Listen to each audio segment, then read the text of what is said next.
We're back. We're so back. There's so many cobwebs. But we're We're here. here. We're deer. There's a deer show on out of Japan. I haven't watched it. It's the opening song is very catchy. It's very catchy, and that's the only the only important thing about it that I heard about it was that it operates under Goof Troop time. Hmm. Which, for those of you who don't know, there's an article on ANN about that mentions Goof Troop time, which is when a lot happens and it feels like time has moved, but in fact, it's only been 5 minutes. Hmm. But hello, everyone. It's the Skeleton Crew, the podcast, the boys. We're back after a hiatus that was involved from last month. Uh, Sardo needed some time off from things, and he got his time off. Also, I was gone for brief spells where I was in other states, literal states, by the way. So, Sardo, how have you been? You know what? I'm all right. I'm okay. I'm ready to record. And today we are talking about remakes. Oh yeah, that's Sardo. I'm Stross. We're the skeleton. Oh yeah, that's right. We should probably mention. In case you didn't know. Yeah, I mean this only is episode 60. Yeah, but today we're discussing that. It's going to be interesting, I think. Yeah, And a lot of opinions on a lot of different things. yeah. So I think before we get started, I will explain what we mean by remakes. Hmm. So recently, we're entering into sort of an era with a lot of remakes of a lot of stuff that we actually watched, and also in turn, like things are being remade at various different levels of production and things. We mean things of this was originally a thing, and this is a remake of that thing, and this is going to include shows, games, movies, books. I think books is like I think mostly the first couple of those. probably the first three of shows, games, and movies. I don't know. Do books get remade? Not really. Yeah, Not like that's like the only thing I think no. that doesn't really get remade. I mean, there's stuff that it's like this is a reimagining of such and such, Right, but I but mean, I I think don't. that's That's not the same thing. no. Because like a reimagining is like, hi, we're doing this thing you know about, but in space. Hmm. It's not the same as we're literally gonna remake this entire thing, and it's basically gonna be the same thing. Right. Which I think is a good definition point Well, for. I would say a good definition is when you take a thing that already exists, like say a movie, and you state you it is going to be a remake of the original movie. Like for example, the Disney live action adaptations of their animated fare. Those are remakes. Yes, It's a they different are. it's a slightly different medium of movie, but it's a remake. Hmm.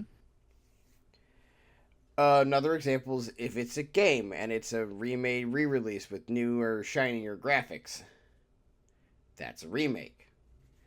If it's an older show that came out in like a different time period and it's straight up just a new adaptation of some material, that could be Hmm. considered a remake. That one has a bit more like gray area, and we could talk about that in a little bit, but We're talking about one-to-one remakes here. We're talking yeah. about this is a remake of that. So I guess Or as one to let's one as it's gonna get, maybe like 1 to 1.5 in some situations. so I guess a good place to start with this is Stross. What's your favorite remake of anything? I mean, I would say more, but we did a whole episode on The Thing. So go watch Other than that. The Thing, which, so going into this a little bit for context, for those of you who didn't see our episode on John Carpenter's The Thing, which if you haven't, you should go listen to it. I think it was pretty interesting. It's one of our more. It's Um, surprisingly one of our more popular episodes. I got to go on about kind of one of my special interests, which is horror movies, as you will all find out here if you didn't already know, because I'm going to be talking about horror remakes a lot. There's a lot of Um, those. In your defense, like horror movies are like some of the most redone anything. yes. But John Carpenter's The Thing was obviously a film made by John Carpenter, and it was a remake of the original movie The Thing, which came out in like the 1950s, Yeah, I it's think. a thing from another world, which is a Thing from Another 1950s World, thank you. 50s Which movie. was originally based on a short story called Who Goes There? Which was a little more generally science fiction, not quite so much horror, but John Carpenter's is far and away the best adaptation of that. By the Uh, way, the movie is from 1951. yes. I just looked it up. Um, Also, other movie that I don't think a lot of people know was based on a short story adaptation that took a lot of liberties with the source material, and I think for the better.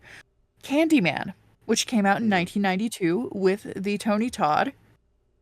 Um, Really fantastic film. Really good. I guess not quite sequel, but like spiritual successor of the Candyman movie that came out I think last year and was really well done. But that was based on I believe the title of the short story is called The Forbidden by Clive Barker. It's in one of his short story collections. Totally different. Much more compelling as a movie. So there's that. Anyway, anyway. Yeah. I think a good real place to. What about you, Sardo? Oh no, wait, you just said it. Wow, brain fart. Also adding another one for Oh yeah, me. sure, go for it. The Blob, the 1988 remake of Oh The yeah, Blob. yeah, that's a good pick. Beautifully done, deeply unsettling. Speaking of Absolutely. 80s remake of 50s sci-fi and horror, John, uh, not John Carpenter. Oh God, I'm forgetting the other. What, the Fly starring Jeff Goldblum. Yeah. David Cronenberg's The Cronenberg. Fly. Yeah, I'm like, I know who this is, and I've seen his Oh, stuff. Cronenberg. But My yeah, my favorite my favorite exporter of weird Canadian pervert movies. mm, me trying to decide whether or not this is if I would agree to the weird part or not. But that's not important. That's a different conversation. But I think what really spurred this episode on was about a month ago or so. They announced that they were remaking Ranma One Half for the animes, which is exciting.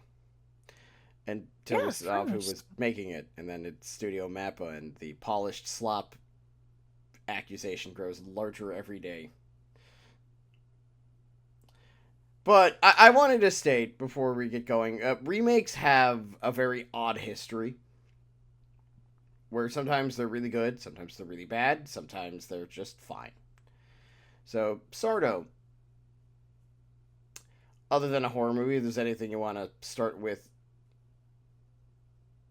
that, like, oh, hey, this was a really good remake, and I really liked it, and I'm glad it Um, exists. I don't Like, know if it's because remakes and remasters kind of it gets to be a little bit splitting hairs in my right. opinion on the definition. But I will say the Spyro Reignited trilogy, absolutely fantastic. I grew up with those games, and they I played the whole remade trilogy not too long ago. And it's just so well done. Like they capture everything that made like it charming and whimsical and fun and didn't really like there was some different, stuff they did, but it was good and it just really kept the spirit of it. If you've not played the Spyro Reignited games, I would totally recommend you do so because they're just fun. They were They're really good. fun.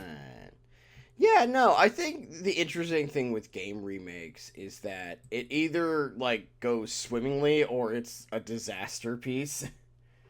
Mm-hmm. Because like famously there's the Silent Hill 2 remake that is terrible that everyone hates. Now, I'm not a Silent Hill fan. That's more up your alley than mine. I've got some opinions on the Silent Hill 2 remake, and we'll get into Yeah, that. we'll get into the bad ones, but it's let's see, remakes that I really loved. One of my childhood games was a basically remake of Space Invaders for the Mm-hmm. N64. Played the shit out of that. I don't know if it's good or not, but I definitely know how much I played it. A lot with my sisters and my mom. Mm-hmm. I was thinking about it recently. I'm like, man, I played a lot out of that game. Hmm. But also, it's like I think the thing about remakes that we really need to like hunker down with and explain is that I think really what makes a good remake is one that understands that being faithful to the original is important, but like you can make some changes if something is like jank. Like, it's not so much a thing of like, change bad. It's how you apply it. Well, have you ever played the last Fire Emblem remake, which was Shadows of Valentia or Echoes? Yes. Yes, I And have. that game, like, I don't know how much you know about the original Gaiden. If Not a whole lot. it's understandable, it was only released in Japan. If you saw it, you'd be like, yeah, this is a vast improvement in a lot of ways. I'm not gonna just say visually because that's fucking cheating.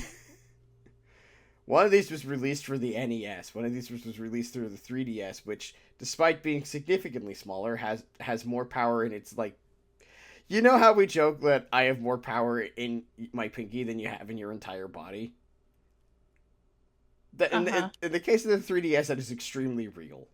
But we might Mm-hmm. need to go with something smaller than like a pinky, like ear bones. Maybe. Like we have to go like to that scale of size of the human body. But Mm-hmm. like that was a really good remake because it's like, oh hey, we're giving it like a not only a fresh new coat of paint, but we're updating like the mechanics because it this used to be jank. The menus are a vast improvement because the original menus are horrible. Yeah. But like the point is, we want to state that change isn't inherently a problem with remakes. It's when you're trying to I think it's when you're trying to fix something, quote unquote. And what are the sort of fixes that remakes typically go for that don't go over well in your You know experience? how in Beauty and the Beast everyone says Belle has Stockholm syndrome despite the fact that that's very untrue if you watch the movie? Yes. Remember when Disney tried to fix that problem? Oh, yeah. And it Yeah. was just the Beast nigging Belle for like an hour. Mm-hmm. And that's how we end up there. Like to me, I think it's like when we say fix, like there's a difference between fixing like your game's UI or maybe like give it better lighting or it's when you're trying to fix a perceived problem to make it more modern Mm-hmm. or maybe like because like sensibilities change, that's normal. That happens all the time. Like things change over the years. But it's when you try to fix a very weird perceived issue with the In a story. way that doesn't typically pan out well. Yeah. Or, like, for example, there's nothing wrong with being like, this was made back in a time period where sensibilities were different, and we want to change that aspect because we want our main character to not be a creeper. Well, Hmm. well, unless it's like a horror movie, where in that case, technically speaking, your main character being a creeper is kind of the point. Maybe. Depends on who you define as the main character in this situation. So I guess this conversation is maybe a good path into talking about the the anime that we have been discussing that is getting a remake. Can we talk a little bit about Ranma One Half? Do Yeah. you think? So, Ranma One Half is a manga by the famed and very, very successful Rumiko Takahashi. Mm-hmm. You might also know her as the lady who made Inuyasha. Or the lady who made Urusei Yatsura. Mm-hmm. Or the She, lady who, she's made a few things. or the lady who made Mason Ikuko. Oh, I believe it's how it's the title goes. Mm-hmm. Or the lady who's, or you know her as the one manga lady who's had a hit manga series from the 1970s until the 2000s.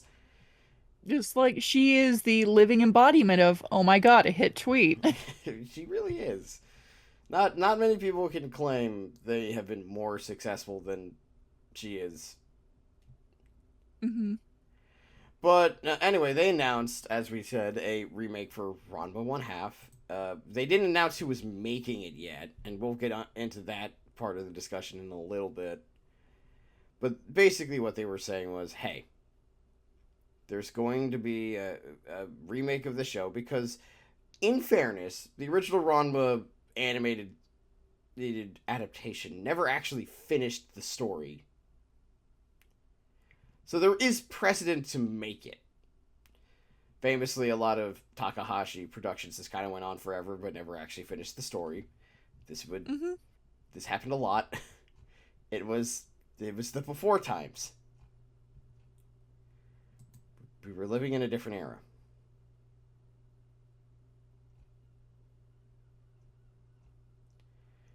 But now And we are in the 2020s. And Sardo, what was your feelings when I told you that they were remaking Ranma One Half? uh,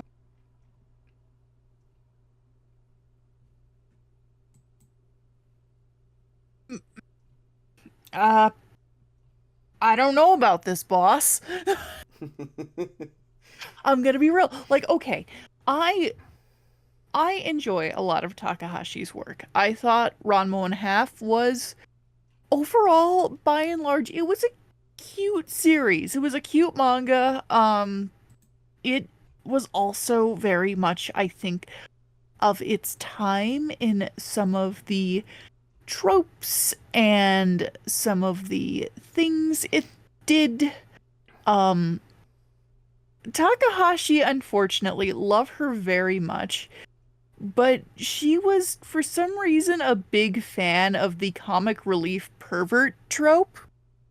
Um, that was something she did fairly often, and it is very present in Ranma.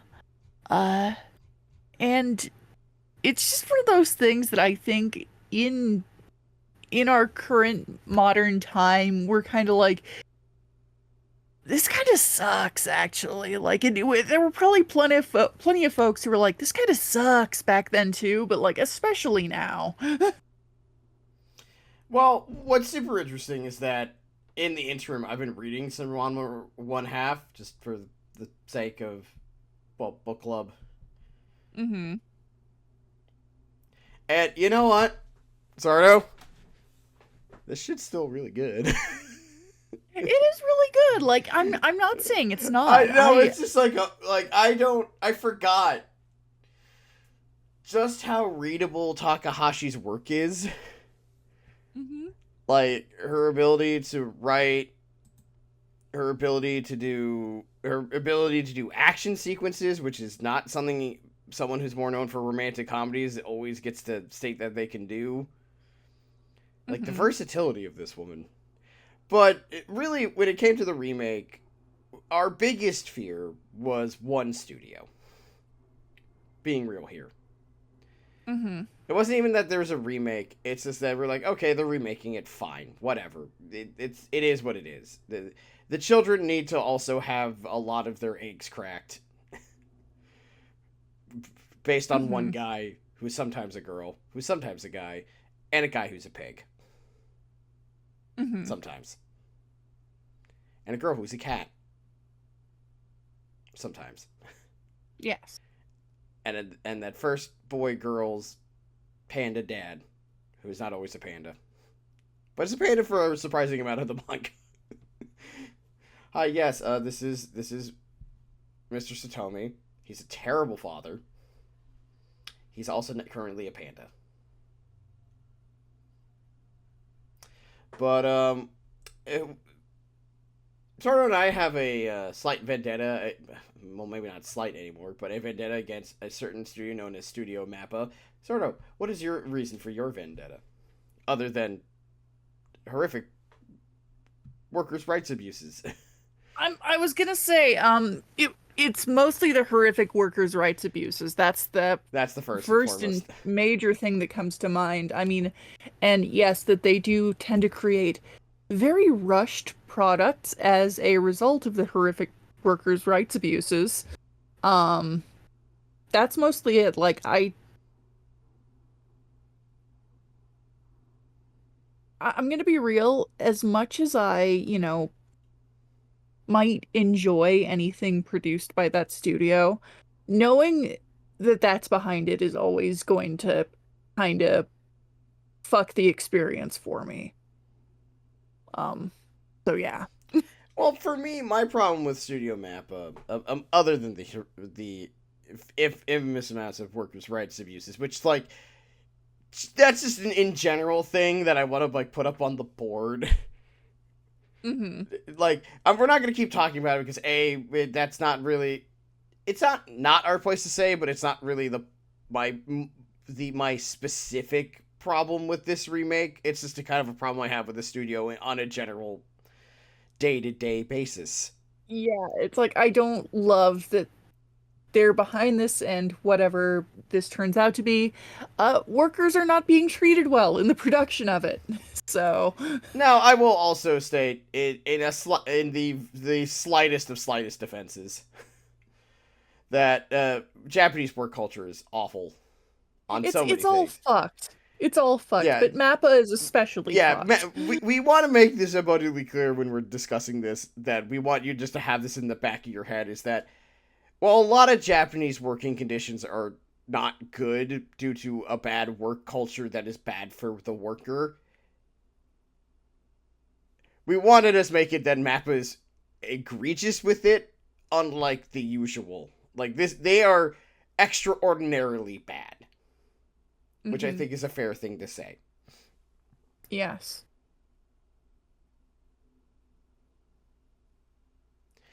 On the other hand, my issue with them is I call Mappa's output. I used to call it critical slop, but I felt that didn't really make a lot of sense, so I changed it to polish slopped. It's gonna look nice. Explain.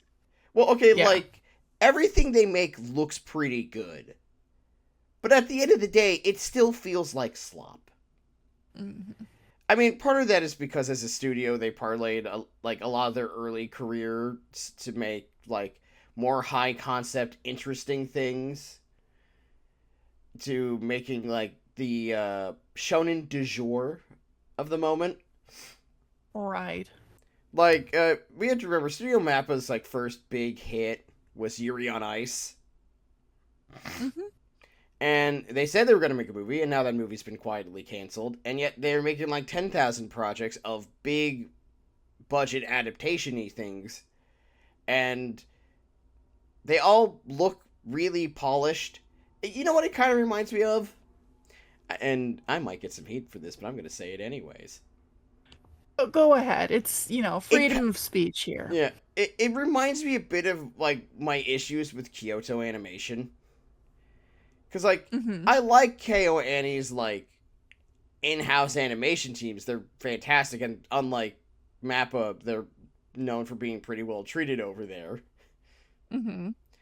But like every Kyo Annie like made product looks like a bit too good. Really, I started noticing this when they did the Chainsaw Man anime for Mappa, and I was like, wait a minute. There's no roughness. It's too polished. That It's no, too I get what you prestigey. mean. It's polish in a way that doesn't really suit the product because like, just because something's polished doesn't mean that it's inherently aesthetically good. It's a little too crisp, a little too clean. The corners are a little too tucked in, You you know. sanded this rock a bit too much. Yes.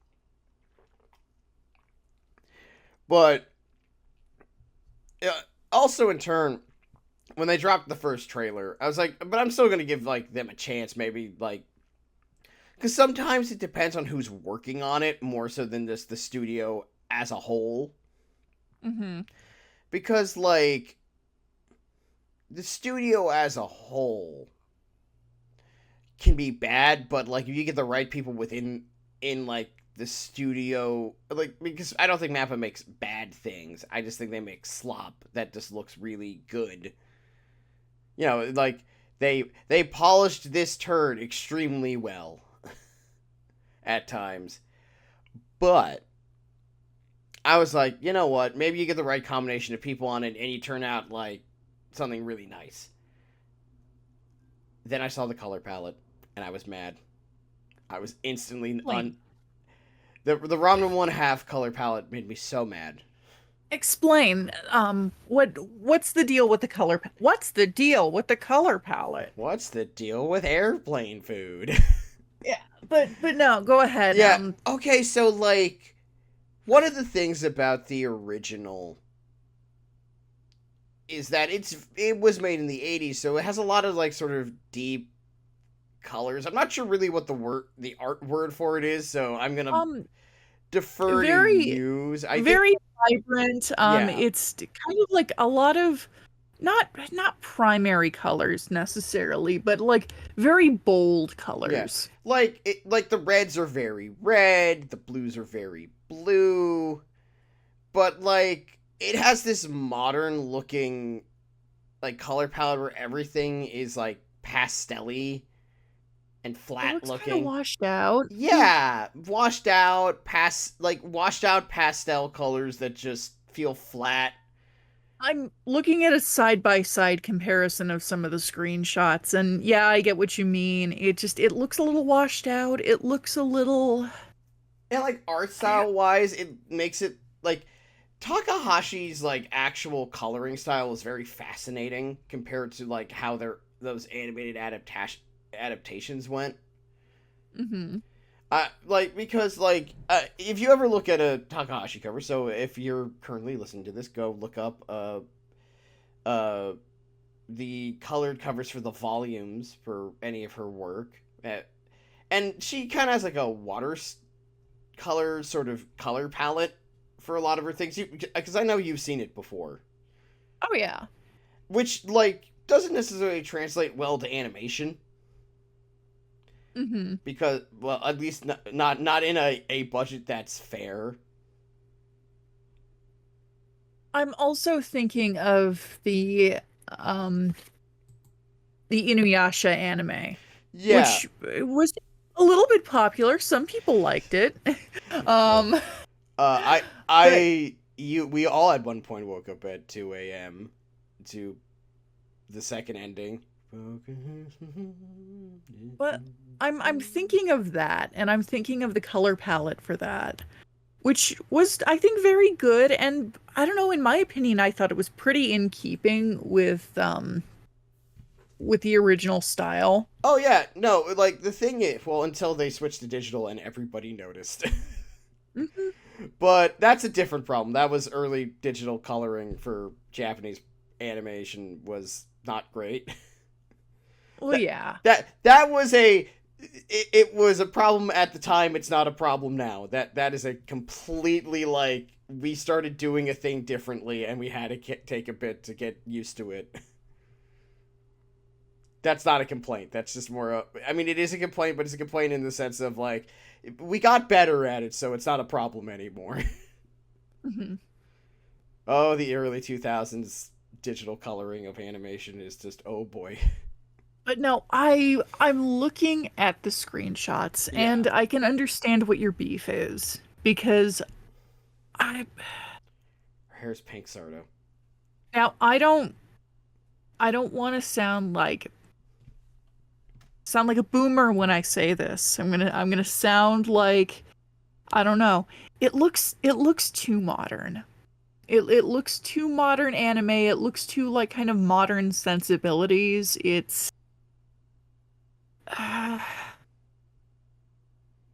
I don't know about this. And her hair is pink. It's not supposed to be pink. It's red. Yeah, like the problem is it's very weirdly pink. It's very pastel. It's everything is very softened. Yeah, And like like that's not a bad thing on its own. It just doesn't really work. well, okay, sort of. Did you ever see the Ursa Yatsura remake by David's production by any Yes, chance? I did. Yes, I did. And how that looked, in spite of the problems with that show, which is more of how they chose to adapt it. That's a completely Hmm. different problem. The colors in that show and the look of that show feels like it was made by Rumiko Takahashi's art. It yeah, it clicked. It vibed with, all of that. I it suited it suited the it suited the series and it suited her style. Yeah, take it from the people who do JoJo's Bizarre Adventure to nail a different thing from the 80s. Hmm. Technically, it was also from the 70s. I mean, it was like 1978. The 70s part of Takahashi's hit making is the shortest part. Yeah. We're counting it, but still. Point is, like, I think the problem I have with the color palette, and this feels like a nitpick if you're not looking at it, is this that the way it makes the rest of the art look makes it look like someone's fan art of Ranma one half. Yeah, I think that's a good way of putting it. Like It looks wrong. it just yeah, it's too modern. I'm sorry. It's way too modern. It reminds me a bit, and now the actual like adaptation part of it was fine, but I'm gonna give you a bit of a like whiplash moment. I want you to look up a comparison between the 80s OVA for, well, technically 80s since it started in 1988 and finished in 97. So I would argue it's technically more of a 90s thing. Version of Legend of Galactic Heroes versus the 2010s into 2020s look. And you're gonna see what I mean when these look different. These look so different. I want you. I want. Oh, wow. Oh, Yes. wow. Yeah, you see what I mean when I say this one. That one's gonna.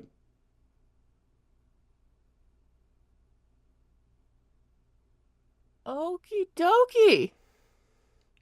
No, I want to say that this is just inherently a different look, and I'm not gonna be super pissy about it. But like that was a remake that like once you go through it, you're just like, whoa! That It's a little whiplashy even. it that's different. It's different. Now, in fairness to them, it's based after books that didn't really have a lot of visuals in it to begin with. Hmm. So you there's a lot of room for interpretation of how certain things looked. Right. Now, I prefer the older designs on like a personal level. Hmm. My favorite one is the character of Mecklinger. Admiral Mecklinger is like the guy who likes art, and he's supposed to be like the not like the fancy pretty boy, but like the fancy man, renaissancey man type of guy. Yes. And the version of that in the 80s, he has a mustache. Mhm. And they have to like translate that into the modern day where it's like he has like a sharp goatee and a ponytail Mhm. instead of just kind of longish hair. One of these days, I'm gonna make you sit down and watch Legend of the Galactic Heroes with me, and Uh-huh. We'll get there. it's gonna happen. It's just such a large time investment. But the point is, I bring up Legend of the Galactic Heroes because while those are vastly different designs, and I don't like all of them, I don't hate them. I'm not like annoyed with them on a personal level. Mhm. I'm more annoyed by Ranma 1/2, not because it's bad, but because it feels like like they went in and like I know the Ranma Chan hair thing is weird because technically speaking, Rumiko Takahashi had no idea what her hair color was for like 5 volumes until she decided on red because I guess it was just visually more fun. I've never read why the decision making process because there was a point where it was purple, it was like just black, and then there's a point where it was orange, like more of a reddish orange though, like blood orange. Yes. At least how we perceive blood orange when you say that. Mhm. But like, there's a point where it like defaulted to red, and that red's a very big part of the design. So making it more pink and pastelly just feels I don't like it. Also, it like another problem I'm gonna have is just that it's gonna be a lot less episodes, Yeah. and that's a problem. So what are kind of your fears with that? Like one of my biggest fears is that like as a series, like it's gonna be like they're gonna like one of the problems with the Urusei Yatsura remake that I actually did have was they picked certain they kind of did like a greatest hits thing. So you're running into like oh, and that works more with Urusei Yatsura because that was more of like this is our adventure at the current junction of time. Mhm. But like, how many episodes are we gonna get? Are we gonna get like certain episodes? Are we gonna skip certain things?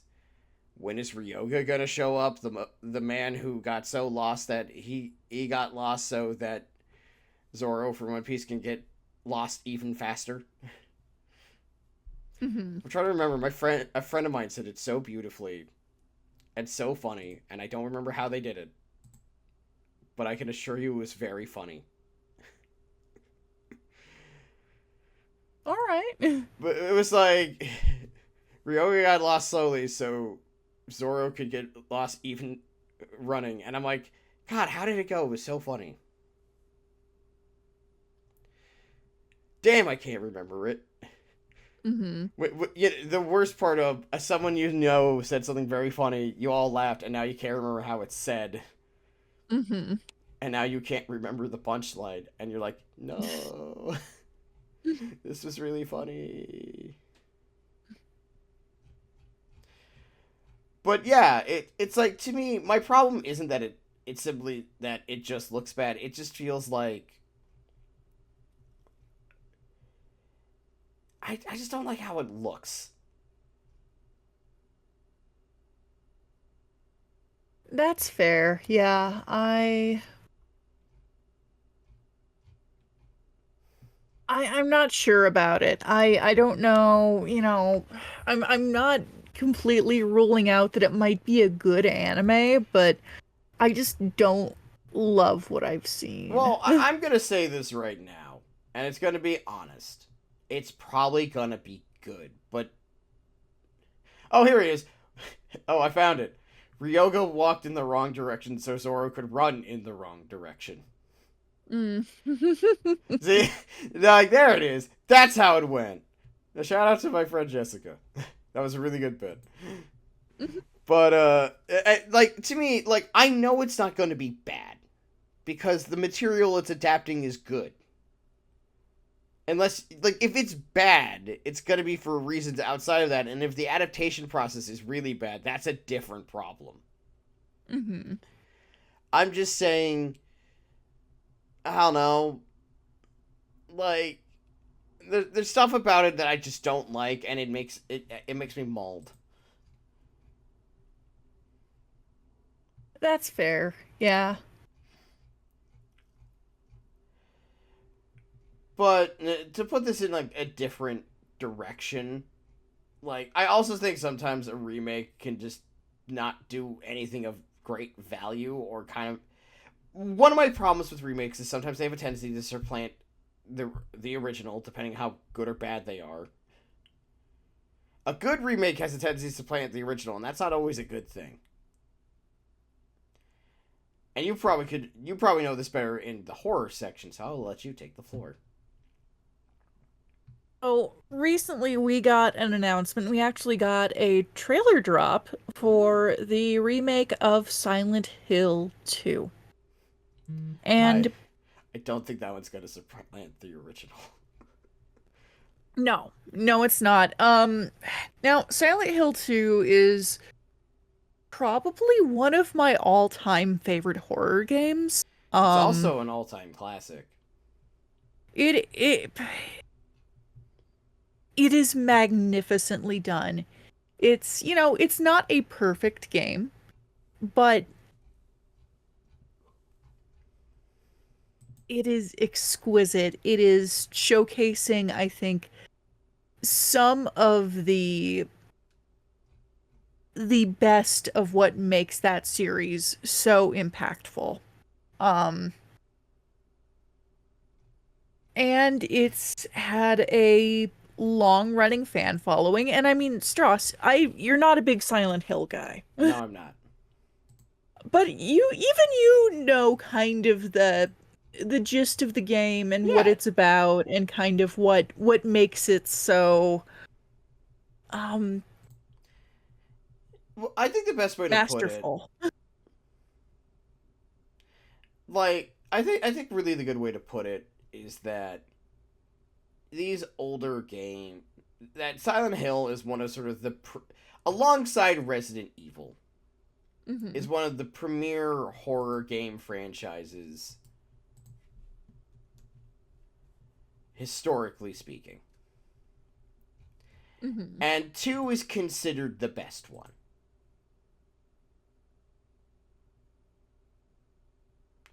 And I think that's important. Hmm.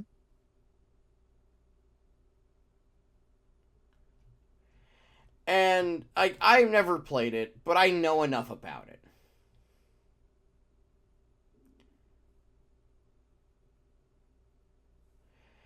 To state that everything that came out, everyone I know who likes Silent Hill has blasted this remake every time the new news comes out of it because each one is.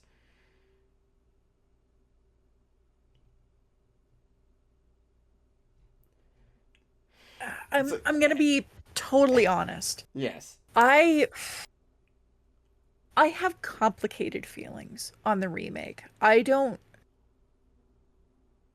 At this point in time, I'm not looking at this like, oh, this is going to suck without question. I Mm-hmm. think there is a ray of hope for it.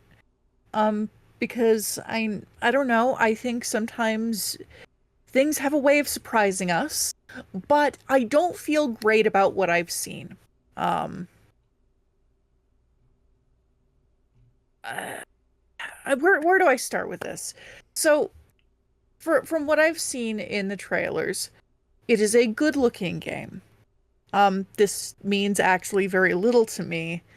Uh, I'm gonna be real, like, I don't think that every new game should aspire for polished perfection in its visuals, especially a game like Silent Hill, Mm-hmm. where I think that part of it was, I mean, if you've seen stuff from the original game, it's like the PS2 graphics, it's like it works for that. The kind of rough around the edges chunkiness to a degree. It's not a bad looking game on its original console, but a lot of the reason people don't feel so good about this particular remake is because of uh Bloober Team. Yeah, it's Blooper Team. The people That's what the problem. who are behind this. uh Bloober has also feels so fucking goofy saying that the name of the company. Yeah, Um they that's they're that's also normal. they're also behind a couple of other games, best known for the Layers of Fear games, which I thought were okay, I guess. Not really my thing. Doesn't have to be. And they also made a game called The Medium, which was panned pretty hard for some pretty valid reasons, I think. Mostly in kind of its treatment in the one of the characters of the game who was a victim of, quite a bit of trauma, and they're not especially great handling of that person's experiences. And seeing as Silent Hill 2 deals with a lot of traumatized people, a lot of mentally ill people, a lot of people going through it, um, people are not feeling super great about how they're going to handle this. Yeah, I will personally say, for my part, if they fuck up Maria or Angela or Eddie, I'm going to be really upset. like the way I have been feeling about this personally, as not a fan of the series, but someone who like respects the original Silent Hill 2 as like a thing. Mm-hmm. I am 100% like Blooper Team's. For starters, why did you call yourself that? Mm-hmm. But Blooper Team famously is just not known for churning out good products. And Yeah. I think the really important aspect of all of this is that it really like good remakes are tough because you have a Mm-hmm. legacy to work up with, but also in turn like there's some people don't, maybe they just don't respect that legacy Yeah. And also, I or they're found a pretty stupid. interesting. I found an interesting thread a while back on kind of how a lot of, especially with Bloober's handling of the medium, it's not really just like a, probably a one-off thing. This is sort of emblematic of how Eastern Europe views mental health, which is, where this company is from, and kind of goes into the stigmas there and the particular cultural things there. And I don't think that bodes well for Silent Hill 2. I really don't. And if that's the case, then that fucking sucks. And I don't think it's going to like forever smear the legacy of the original games Right. because they're always going to be good. I, But I think one thing that's interesting about this, since you mentioned legacy, sometimes these games are like they have an issue of like maybe they'll supplant the legacy of the original, and sometimes they do, sometimes they don't. Like I don't think mhm. Silent Hill's ever going to get its legacy tarnished because like for starters, Silent Hill fans have been already like blasting this game to hell and back. Yeah. So it's like already the audience for this is just different. Hmm. And I also think like it really depends because like one of the big fears is with a bad remake is that it makes people think the original sucks. which is what you're basically saying in this situation. Yes. But it's like everyone who's ever talked about Silent Hill 2 has talked about how great it is and how it's like so important, yada yada yada yada yada yada yada. Not to go too deep into the weeds on it, though we could, because the weeds are fun. Oh, we could. But I would say, like, I think in some cases, it like the reception of a remake goes, in my opinion, one of three ways. On a typical basis, you obviously get your weird exceptions.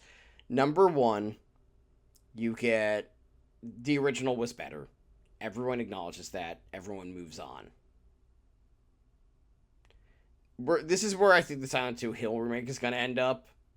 Unless it blows everyone out of the water, which I highly doubt. I highly doubt, but I'm willing to be surprised. I'm willing to be proven wrong. Or more accurately, I think you and I are both saying this under the grounds of we want to be proven wrong, but we don't think it's going to happen. Mm-hmm. Which is different. I think number two, the remake is better and does the annoying thing of supplanting the original in a way that's just not good. If that makes sense. Yeah. Because, like, in fairness to John Carpenter's The Thing, Thing from Another World and his movie are very different. Mm-hmm. Like, the only thing they share in common is the fact that they happen to be the same story. Yeah.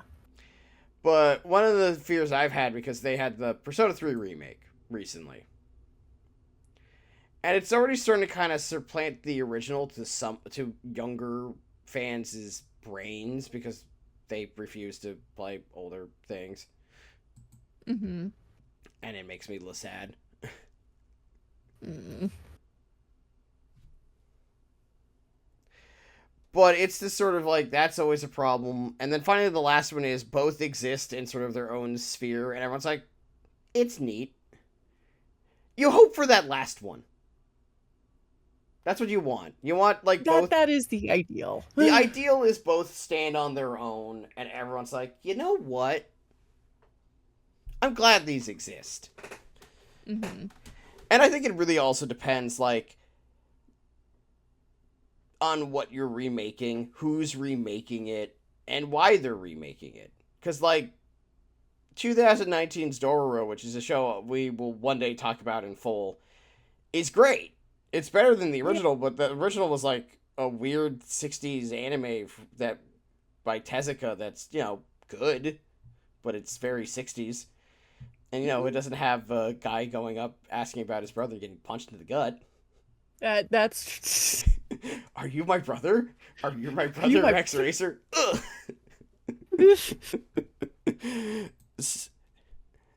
Technically, speaking of technically a remake, it's not a remake of Speed Racer in that regard, but the Speed Racer movie is really good. I really like it. It is. It's great.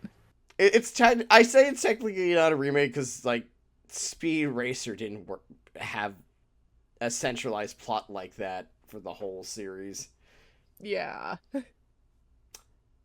Actually, speaking of technically adaptations that are technically remakes or not, I need to watch that Lupin the Third 3D animated movie because it looks great. Oh, it fucks so hard. It's so I know good. it does. I need to watch it, and I haven't gotten around to watching it, and I'm sorry. Okay. Personally speaking, if you have maybe not the best feelings on 3D animation in general, if it's not your thing, I implore you, give that a try. Give it a try. Just don't watch that studio's Dragon Quest V movie. I hated that thing. That thing went weird. Haven't seen it. Don't bother. It's not good. It All looks right. good. It looks really good. Like, from a visual standpoint. I'll tell you once we're done what the problem with it, because it's, like, so super specific. But I don't know. I think that about ties it up here, and yeah. I basically, when it comes to a remake, I just wish when it's good that people don't forget the original, unless the original is an all-time classic, or in that case, it's fine. Mm-hmm. Like, no one is ever gonna look at like Seven Samurai and be like, "Oh, Magnificent Seven was better." Mm-hmm. I mean, you might like Magnificent Seven more, but Seven Samurai kind of has like prestige. Yes. It's a good movie too, by the way. Do not watch Yeah, it at it 12 is. a.m. You will be there for hours. Probably not the best. Yeah. Learn from my mistake. Learn from high school, Stross. Don't do this mistake. Mhm. That is the thing I did with some friends, and we were there for like 3.5 hours. We didn't know. Good lord. Good lord, indeed. Anyway, Sardo, I think this is a good time to wrap it up. So I I would would say like to so. say, where can they find you on the interwebs? You can find me at Autopsy Garlands on Twitter. That's my main account. Yeah. Um, Marquis Belial is my art account. I am open for commissions right now. All of my commission slots are open. You should definitely DM me if you would like me to draw something for you. I'm also on Blue Sky at Uncle Death with a K. I'm also on Twitch at Uncle Death with a With a K. K. I stream on Wednesdays, 6:30 Mountain Standard Time. I draw. You can come on and request for me to draw something for you and I'll draw it. Mm-hmm. Yeah. And Strauss, where can they find you? I'm at all my Stross across the board. Blue Sky, Twitter. I'm on Twitch where I stream Tuesday, Thursday, Sunday. We're streaming tomorrow night Hmm. when this comes out, because this will come out on a Monday when I'm not streaming. Hmm. But yeah, 8:30 p.m. Eastern Standard Time. We have the same start times from when we stream. It's very convenient. Hmm. We kind of just defaulted to that for both of us. So, Yeah. hmm. But anyway, folks, thank you all for coming. We are the Skeleton Crew. We're signing off. We're gonna be back to posting on a more regular schedule. We promise. Heck yeah. Well, Yeah, until next time, folks. See you then. boys.